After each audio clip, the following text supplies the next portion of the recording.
यानी objective function कैसे बनाया जाता है और ऑब्जेक्टिव फंक्शन क्या होता है वो इस एग्जांपल से आज आपको बताऊंगा। और जो इनइक्वालिटीज़ जिनके ऊपर हमने वर्किंग की है, इनइक्वालिटीज़ कैसे बनाई जाएंगी इस प्रॉब्लम में से, उनकी पहले मैथमेटिकल शेप ड्रॉ करके आपको बना के सिखाऊंगा, उसके बाद हम उसकी कैलकुलेशन जो हम पहले से ही कर रहे हैं वो करेंगे। तो मेन इंपॉर्टेंट थिंग ये है कि इस तरह के वर्ड प्रॉब्लम को मैथमेटिकल फॉर्म में ट्रांसफॉर्म करना ही असल कॉन्सेप्ट है। आपके एग्ज़ाम्स में इस तरह का वर्ड प्रॉब्लम आज तक नहीं आया और आपके एग्ज़ाम में आएगा नहीं कि आपको वर्ड प्रॉब्लम बना के यानी ऑब्जेक्टिव फंक्शन बना के उसको आगे सॉल्व करना हो, लेकिन फिर भी कॉन्सेप्ट के लिए ये चीज़ आपको आनी चाहिए। तो चलते हैं अपने प्रॉब्लम की तरफ। पहले मैं पूरा प्रॉब्लम आपके सामने रीड कर देता हूँ कि ये प्रॉब्लम क्या है, फिर उसको हम इसको ट्रांसफॉर्म करेंगे। वो कहता है a farmer possesses 100 canals of land. किसी किसान के पास, फार्मर के पास टोटल लैंड है 100 कैनाल्स, 100 कनाल ज़मीन है। And he wants to grow corn and wheat. वो इस ज़मीन पे कॉर्न और वीट जो है वो काश्त करना चाहता है, कल्टीवेट करना चाहता है। अब उसके अंदर लिमिटेशंस की जो मैं बात करता हूँ, लिमिटेशंस क्या है? Cultivation of corn require 3 hours per canal. अगर वो कॉर्न काश्त करता है तो उसके एक कनाल के ऊपर जो टाइम कंज्यूम होता है लेबर का, वो 3 आवर्स लगते हैं। एक कनाल को काश्त करने में लेबर के वर्किंग आवर जो है वो 3 आवर्स लगते हैं। जबकि while the wheat 2 hours per कनाल, जबकि गंदम काश्त करने पे उसकी एक कनाल के ऊपर जो लेबर की वर्किंग है वो कितनी है? 2 आवर्स एक कनाल पे लगते हैं। अब working hours can not exceed 240। Working hours वो कहता है 240 से एक्सीड ना करें। अब वो ऐसा क्यों कह रही है, उसका प्रॉब्लम है। उसके पास चाहे वर्कर्स को पे करने के लिए नहीं है या जो भी है, हमारे पास जो लिमिटेशन यानी जो लीनियर प्रोग्रामिंग के एक्सपर्ट के पास जो प्रॉब्लम आया वो इस कंडीशंस को देखते हुए उसने सजेशन देनी है। Working hour can not exceed 240। Working hours 240 से एक्सीड नहीं होने चाहिए, ये एक लिमिटेशन बन गई है। If he gets a profit of ₹20 पर कनाल फॉर कॉर्न। कॉर्न लगाने पे जो उसको एक कनाल से जो प्रॉफिट आता है वो आता है ₹20, जबकि ₹15 पर कनाल फॉर वीट, और वीट के एक कनाल से उसको जो प्रॉफिट आता है वो आता है जी ₹15। अब वो ये कहता है कि how many kanals of each should he cultivate to maximize his profit. उसने लीनियर प्रोग्रामिंग के एक्सपर्ट से पूछा कि मुझे कितनी ज़मीन के ऊपर कॉर्न काश्त करनी चाहिए और कितनी ज़मीन पे मुझे वीट जो है वो कल्टीवेट करनी चाहिए। ये लीनियर प्रोग्रामिंग का एक्सपर्ट जो है इन लिमिटेशंस को देख के हुए कि उसको कौन सी चीज़ ज़्यादा लगानी चाहिए, कौन सी चीज़ कम लगानी चाहिए, वो एक्सपर्ट जो है वो उसको अपना आंसर बताएगा। और वो एक्सपर्ट जो है वो कैसे काम करेगा तो हम उस पर बात करते हैं। सबसे पहले लिमिटेशंस पे मैं स्टार्ट करता हूँ। उसके लिए मुझे 2 नॉन नेगेटिव वेरिएबल्स चाहिए। ये देखें, मैं सॉल्यूशन के अंदर सबसे पहले लेट करूँगा, let x be the number of kanals for corn. x जो है, x क्या है? Number of kanals for corn, यानी x जो है वो कैनाल्स को रिप्रेजेंट करेगा जिसके ऊपर कॉर्न लगाई जाएगी। वेरिएबल बन गया ना। और y जो है, y B the number of kanals for wheat, क्योंकि हमने जो उसको आंसर देना है, उसको सिर्फ ये बताना है कि कितने कैनाल्स वीट के लिए और कितने कैनाल्स कॉर्न के लिए होने चाहिए। और हम अपना आंसर जो निकालते हैं वो एक्स वाई की शक्ल में निकालते हैं, इसलिए वेरिएबल हमने चूज़ किए एक्स एंड वाई। अब आपने बस ये बात जहन में रखनी है कि एक्स किस चीज़ को रिप्रेजेंट कर रहा है? एक्स नंबर ऑफ कैनाल्स को रिप्रेजेंट कर रहा है। किसके लिए? वीट के, कॉर्न के लिए। और वाई जो है वो नंबर ऑफ कैनाल्स को रिप्रेजेंट कर रहा है, किसके लिए? वीट के लिए।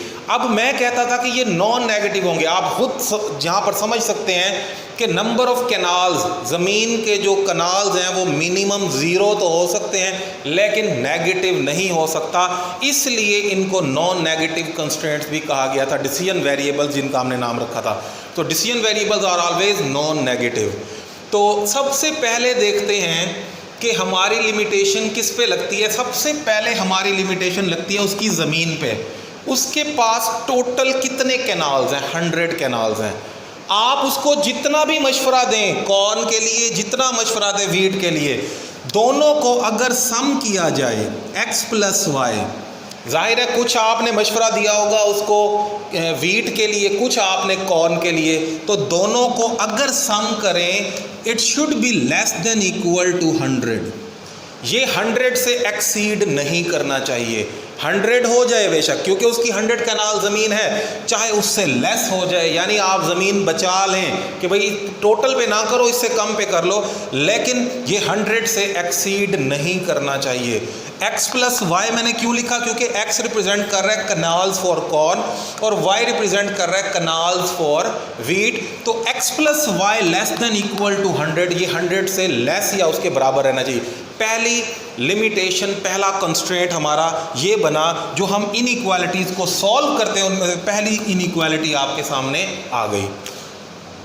दूसरी इनइक्वालिटी की तरफ चलता हूँ मैं। अब नंबर 2 के ऊपर हमारे पास जो लिमिटेशन लग रही है वो लग रही है उसके वर्किंग आवर्स पे। उसने कहा working hours can not be exceed 240। Total working hour, चाहे वो वीट के लिए हो चाहे कॉर्न के लिए हो, वो 240 से एक्सीड नहीं करने चाहिए। अब अगर एक कनाल को आप कॉर्न के लिए काश्त करते हैं, कॉर्न के लिए, तो 3 घंटे लगे। ये देखें 3 आवर्स पर कैनाल फॉर कॉर्न। 2 के लिए करेंगे 6, 3 के लिए करेंगे 9 घंटे, 4 के लिए करेंगे 12 घंटे। तो चूंकि x कनाल अभी आपने फैसला नहीं किया कि कितने कनाल कॉर्न के लिए होंगे, तो एक कनाल का मतलब बना 3x। जितने भी आप कैनाल्स कहेंगे वो 3 से मल्टीप्लाई हो जाएगा। और इसी तरह एक कैनाल फॉर वीट, उसके लिए रिक्वायर्ड हैं 2 घंटे। अगर 2 कनाल्स का आप मशवरा देंगे 4 घंटे हो जाएंगे, 3 कनाल्स का मशवरा देंगे 6 घंटे हो जाएंगे। अभी आपने डिसाइड नहीं किया, तो वर्किंग आवर्स फॉर वीट जो है वो बनेगा 2y, क्योंकि एक घंटे पे एक कनाल पे 2 घंटे लग रहे हैं, तो नंबर ऑफ कनाल्स y हैं, अभी डिसाइडेड नहीं है, तो वो बना 2y। अब लिमिटेशन क्या बनती है यहाँ पर? इनइक्वालिटी क्या बनती है कि चाहे जितने घंटे आप कॉर्न पे लगाएं, जितने घंटे आप वीट पे लगाएं, ये तो बाद में डिसाइड होगा, लेकिन एक लिमिट ये है कि चाहे जितने मर्जी लगाएं, उन दोनों का sum 3x plus 2y should not be exceed to 240। ये 240 से एक्सीड नहीं करना चाहिए, क्योंकि उसने स्टार्ट में ही हमें बता दिया था कि working hours can not be exceed 240। इसलिए दोनों को मैंने कंबाइन कर दिया कि चाहे आप कैनाल किसके लिए यूज़ करें, कॉर्न के लिए चाहे वीट के लिए। कॉर्न के लिए 3x बना, वीट के लिए 2y बना, तो दोनों का सम यानी टोटल वर्किंग आवर्स से लेस रहना चाहिए, यानी 240 के लेस हो, यानी 240 घंटे काम हो जाए बेशक, उसकी लिमिट है, या उससे कम हो, उससे ज़्यादा ना हो। इसलिए इनइक्वालिटी जो है ये लिमिटेशंस को रिप्रेजेंट करती है। ये दूसरी इनइक्वालिटी है हमारे पास, ये दूसरी इनइक्वालिटी है जो हमारे इनइक्वालिटीज़ जो हमारे सब्जेक्ट टू द कंस्ट्रेंट्स हमें सवाल के अंदर दी जाती हैं।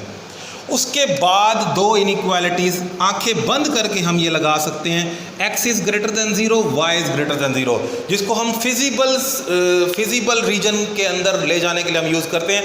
अब से पहले आपको समझ नहीं आती होगी कि ये क्यों इस तरह की कंडीशन दी जाती है, लेकिन अब समझ आ गई आपको क्यों। क्योंकि x और y जो चीज़ें हैं वो हैं कैनाल, ज़मीन, वो 0 हो सकती है, मिनिमम 0 हो सकती है, लेकिन 0 से लेस नहीं हो सकती। नेगेटिव ऐसा नहीं हो सकता किसी शख्स के पास -2 ज़मीन है जी, 0 नहीं है तो 0, 2 कनाल, 4 कनाल, 50 कनाल, 100 कनाल, कुछ भी हो सकती है, तो वो वैल्यूज़ 0 से ग्रेटर होंगी, यानी 0 या उससे ग्रेटर हो सकती हैं। तो x is greater than 0, y is greater than 0। ये वो सारी की सारी लिमिटेशंस हैं जो हम किसी भी लीनियर प्रोग्रामिंग के अंदर हमारे पास क्वेश्चन के अंदर दी जाती हैं, और हम इन्हीं इनइक्वालिटीज़ की एसोसिएटेड लाइंस ड्रॉ करके हम क्वेश्चन को सॉल्व करते हैं। तो ये हैं वो लिमिटेशन।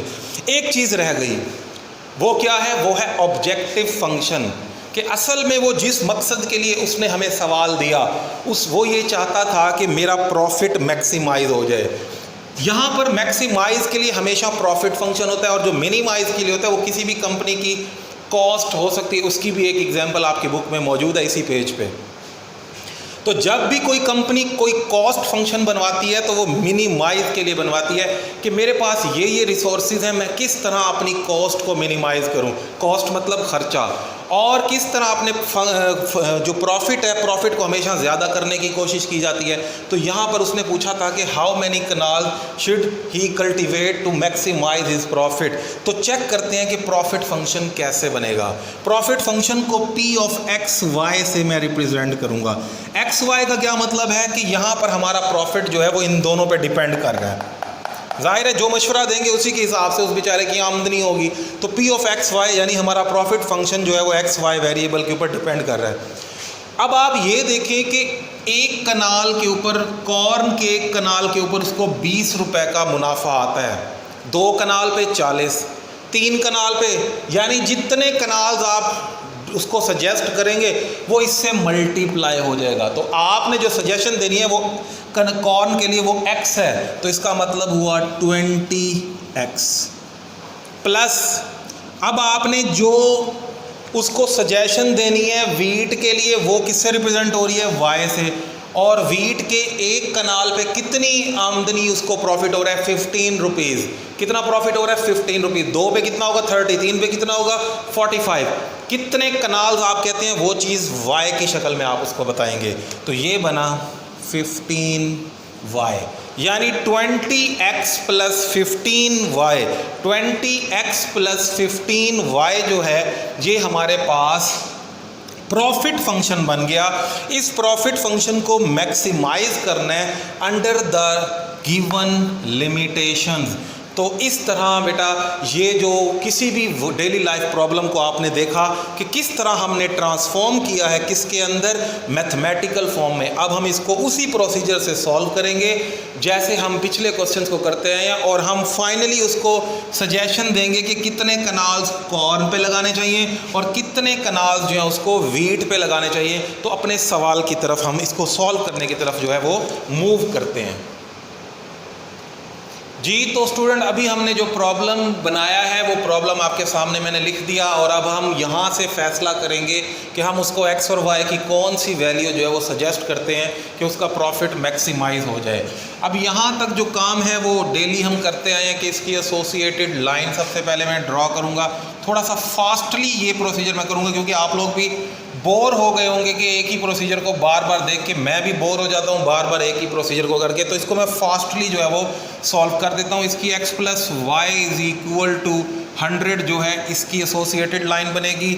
सबसे पहले इसका x इंटरसेप्ट निकालते हैं।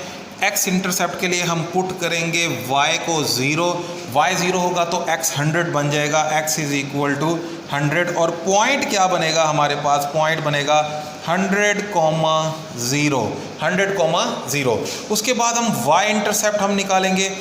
y इंटरसेप्ट के लिए मैं x को 0 करूँगा, पुट करूँगा, put x is equal to 0। अगर x को 0 करूँ तो y 100 बन जाता है, तो y इज इक्वल टू 100। और यहाँ पर जो मेरे पास पॉइंट बनेगा वो पॉइंट है 0,100।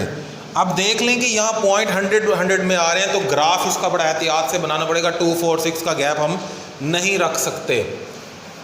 इसकी एसोसिएटेड लाइन अगर मैं ड्रॉ करूँ, एसोसिएटेड लाइन इसकी अगर मैं ड्रॉ करूँ तो वो बनती है 3x plus 2y is equal to 240। 3x plus 2y is equal to 240, ये लाइन नंबर 2 है हमारे पास।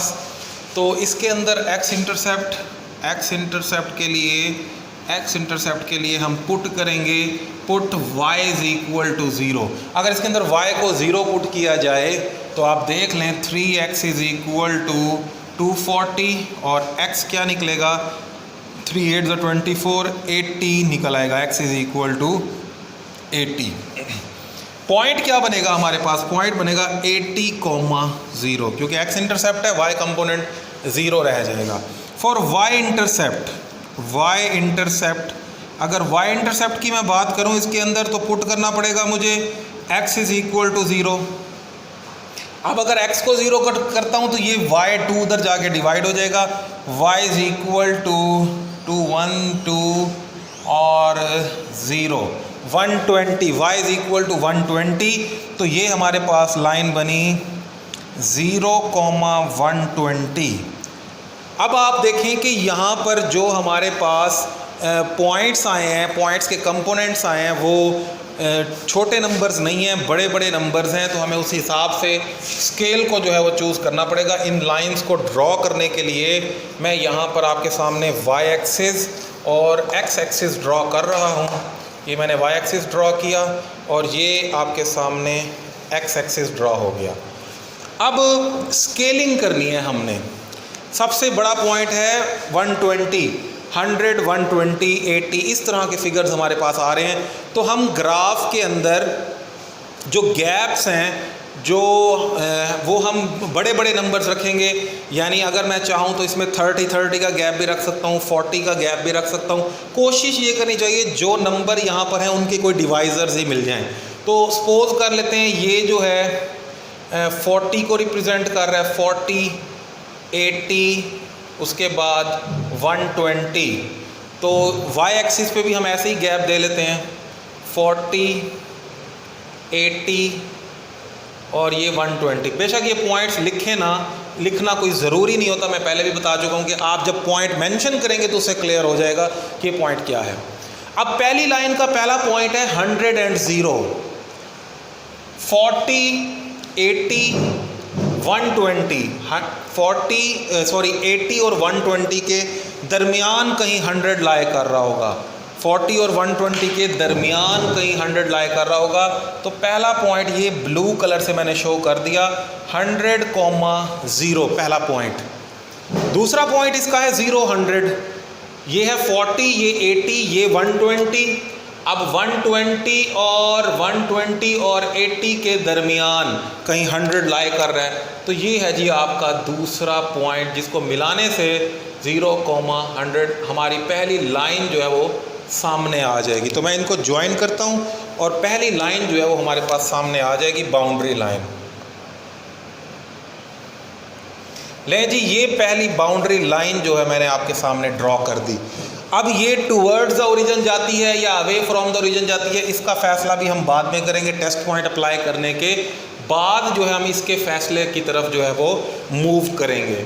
तो दूसरी लाइन की तरफ चलते हैं। दूसरी लाइन में देखते हैं, पहला पॉइंट है 80, 0, 80 एंड 0, 40, 80। ये तो एग्जैक्टली यही पॉइंट बन गया, 80,0। और इसका जो दूसरा पॉइंट है 0,120, 40, 80, 120, ये वाला पॉइंट है जी। इसको यहाँ लिख देता हूँ मैं, ये 0,120 ये वाला पॉइंट, इसके कंपोनेंट्स हम 0,80 जो है वो यहाँ मेंशन कर देते हैं।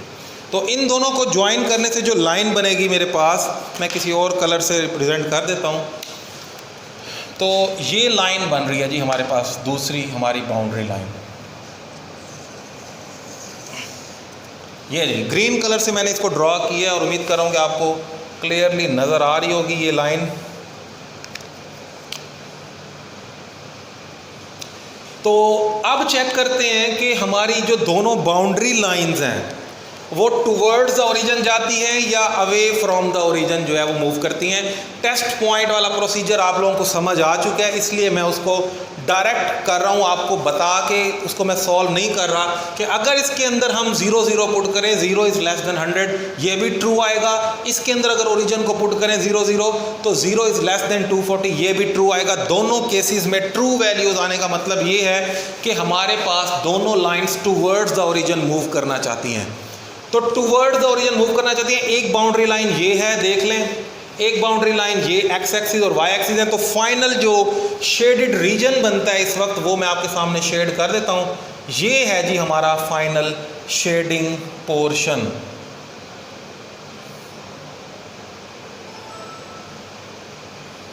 ये मैं जो शेड कर रहा हूँ ये हमारा फाइनल जो है वो शेडिंग पोर्शन है, जिसके अंदर आप ज़रा गौर से देख लें कि ये वाला हिस्सा नहीं आएगा, ये वाला, और ये भी नहीं आएगा, क्योंकि ये ब्लू लाइन के लिए अवे फ्रॉम द ओरिजिन वाला पोर्शन है।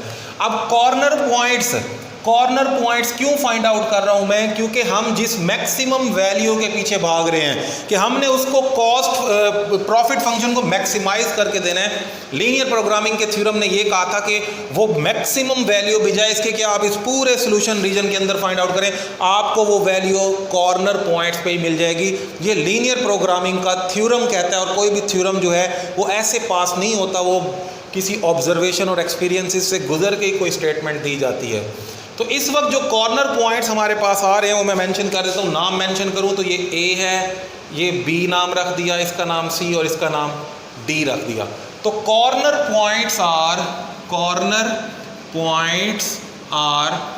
पॉइंट्स क्या क्या है हमारे पास। तो पहला पॉइंट ए है 0 80, बी पॉइंट है 0 0 यानी ओरिजिन है। इस पे तो जाहिर है नज़र आ रहा है कि वैल्यू नहीं आ सकती, लेकिन चूंकि कॉर्नर है हमें लिखना तो पड़ेगा। उसके बाद तीसरा पॉइंट है हमारे पास 80 एंड 0, और चौथा पॉइंट डी जो है वो हमें कैलकुलेट करना पड़ेगा।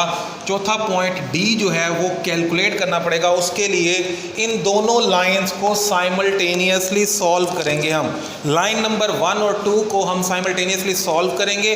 तो इन दोनों को सॉल्व कैसे करना है वो भी प्रोसीजर आप लोगों को अच्छी तरह पता है कि दोनों लाइंस को साइमल्टेनियसली सॉल्व करना है। तो मैं डायरेक्ट उसका आंसर लिख रहा हूँ।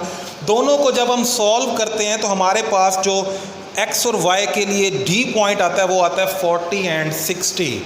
ये वैल्यूज मैं यहाँ लिख रहा हूँ 40 एंड 60। जब आप इन दोनों लाइंस को सॉल्व करते हैं साइमल्टेनियसली तो x की वैल्यू 40 आती है और y की वैल्यू 60 आती है।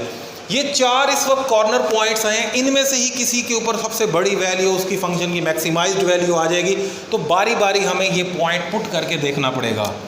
तो p of x y at point A, सबसे पहले मैं ए पॉइंट पे पुट करता हूँ। तो ए पॉइंट के अंदर जो x की वैल्यू है 0, y की value 80 is equal to 20 into 0 plus 15 into 80। तो आंसर देखते हैं क्या बनता है। ये 0 हो जाएगा। 15 को अगर 80 से मल्टीप्लाई करें तो 15 को 80 से अगर हम मल्टीप्लाई करते हैं तो ये हमारे पास बनता है 8 5 और 48 बनता है 8 और 1 9। ठहरे मैं चेक कर लूँ कि ठीक आंसर आया है। तो स्टूडेंट मेरे ख्याल में जब ये मैंने पॉइंट यहाँ पर लिखा था तो वो गलती से मैं इसको 80 लिख गया था। ये देखें ये 100 था तो ये करेक्शन कर ले। जब मैंने इसको यहाँ से यहाँ शिफ्ट किया तो 100 की बजाय मैंने इसको 80 लिख दिया था। तो ये पहला पॉइंट ठीक कर लें, ये है 0 इंटू 100। तो ये आंसर यहाँ 15 इंटू 100 लिख दें आप। तो इसका आंसर क्या बनता है 15 जब 100 से मल्टीप्लाई होगा तो ये क्या बन जाएगा, ये भी ठीक कर लें 15 इंटू 100। तो ये बनेगा 1500।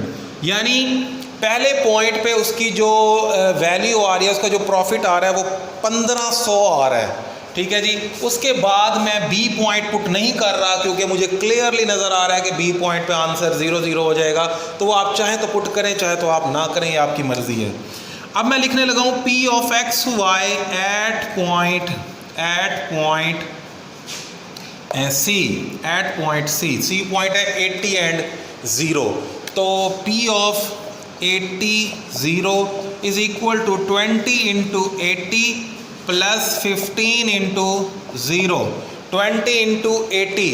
तो कितना आंसर आएगा हमारे पास, ये आंसर आता है हमारे पास 1600। 8 2 16, तो ये 1600 जो है वो हमारा आंसर बन गया। यानी दूसरे पॉइंट पे उसका जो प्रॉफिट बन रहा है वो 1600 बन रहा है 1600।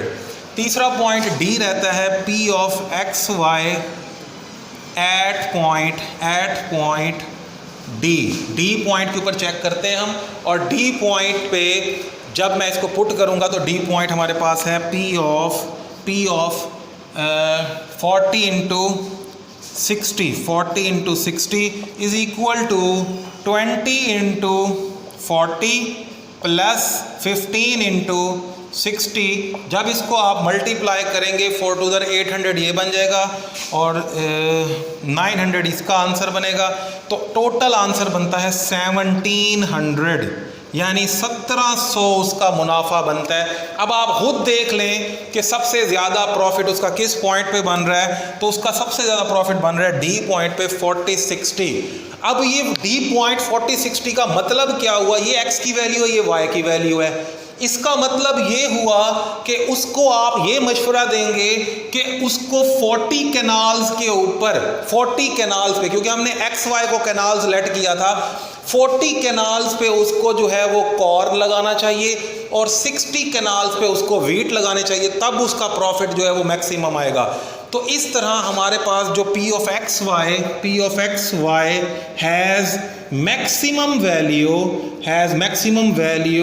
Eight point D। हम उसको ये मशवरा देंगे कि भाई आप 40 कैनाल्स के ऊपर कॉर्न लगा लो और 60 कैनाल्स के ऊपर आप जो है वो वीट लगा लें।